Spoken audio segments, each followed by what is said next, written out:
Labdien! Šajā video es pastāstīšu, kā veidot navigāciju jūsu mājaslapā.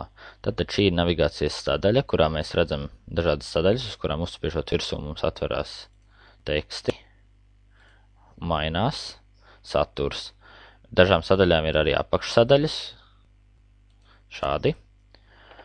Tātad kā to veidot? Dodamies administratīvo sadaļu, nospiežam navigācijas, un tādēļ, lai pievienot jaunu navigācijas sadaļu, mums jānospiež podziņu pievienot.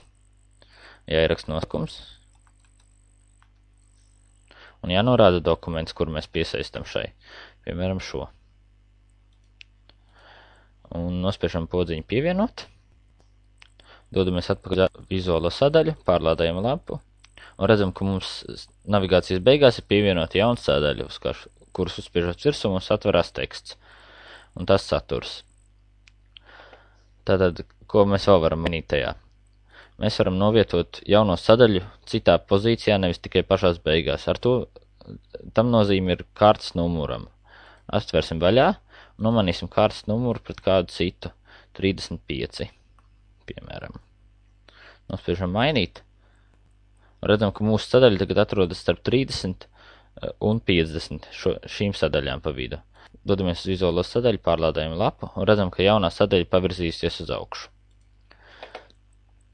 Tātad šo jauno sadaļu var novietot arī kā apakšsadaļu kādām citām sadaļām. Lai to izdarītu, mums ir jāizvēlas navigācijas koka vietu un novietosim viņu, piemēram, zem jaunumiem. Tad mums ir jāizvēlas te jaunumu kā virssadaļa šai lapusai, šai sadaļai. Nospiežam un dodamies uz sadaļu, pārlādējam lapu un nospiežot tagad uz jaunumiem, mums atveras apakšā jaunā sadaļa, uz kuras uzturot, mums atkal atverās tas pats. Dodamies atkal uz administratīvo sadaļu. Un tagad mums šī sadaļa ir paslēpta zem jaunumiem. Uzspiežot uz podziņas plus, mums atverās apakšā redzama tā sadaļa. Šo sadaļu mēs varam arī kopēt. Nospiežam podziņu kopēt uz, un mēs varam paņemt kopēt uz jebkuru citu apakšsadaļas vietu. Piemēram, zem produktiem. Nospiežam mainīt. Un tagad zem produktiem mēs varam redzēt arī jauno sadaļu, kuru mēs esam izveidojuši iepriekš.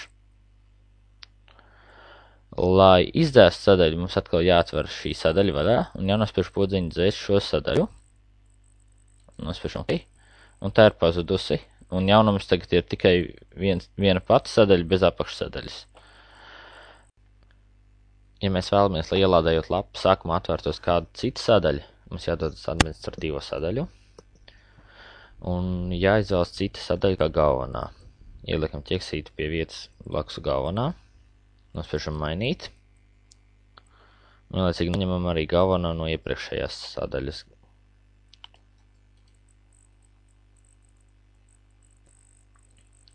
Dodamies uz vizuālo sadaļu, pārlādējam lapu. Un redzam, ka tagad sākumā parādās cita lapa.